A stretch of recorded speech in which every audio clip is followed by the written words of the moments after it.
Good morning. It is now 6:17 and temperatures are starting off very nicely for all of middle Georgia. Only 64 degrees to start off the day, but it is going to be a degree or two warmer than what we had yesterday morning. So we are on the upward trend with these low temperatures. Now, a warmer spot currently is Milledgeville at about 70 degrees, but just about everyone else is going to be in the mid 60s for the next few hours. And that will include up to about 8:30 or 9 a.m. before we really begin to warm on up. We could even be as high as the mid 80s by lunchtime. Another thing you may notice for the day, sunny skies all the way through the end of it. So it's going to be very similar to what we had with yesterday's weather, where we just had maybe one or two clouds throughout the day and really dry air and a northwest wind. But even with that northwest wind, we're still going to see high temperatures close to 91 degrees, and that does go for just about everyone in our area. Okay, so the radar is pretty clear at the moment, but you are seeing a little bit of radar scattering closer towards those radar sites.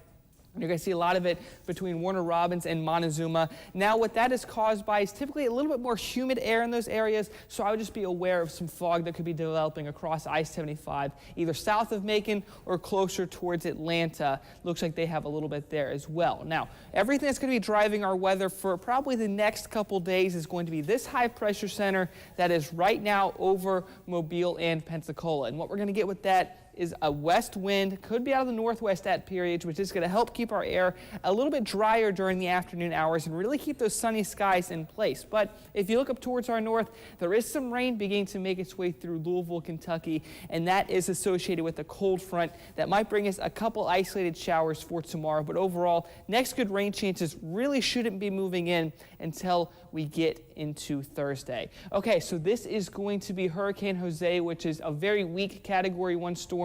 At the moment, it is expected just to kind of go off in the Atlantic, but at least for today, they could be seeing some rain in between portions of North Carolina, all the way up into Long Island, and even in portions of Massachusetts as well, along with some gusty winds. Now, they're not likely to see anything that we had here last week, but it's just going to be something that they're going to be dealing with for a little bit. But the bigger one we are tracking now is going to be Hurricane Maria, which is currently a Category 5 storm with winds at about 160 miles per hour, and it's crossing through the Leeward Islands. In fact, the very same spot that Irma moved through not too long ago. But one big thing I want to point out with this storm is that it's not going to follow the same track as Irma. In fact, it looks like it's going to be a little bit closer to what Jose did. It's going to curve up, get caught by the Gulf Stream, and be sent out in the Atlantic to die eventually over about the next week and a half. But before that, it is going to make landfall in Puerto Rico as a Category 4 storm, which is going to be their second major hurricane to pass through that region in about 2 weeks.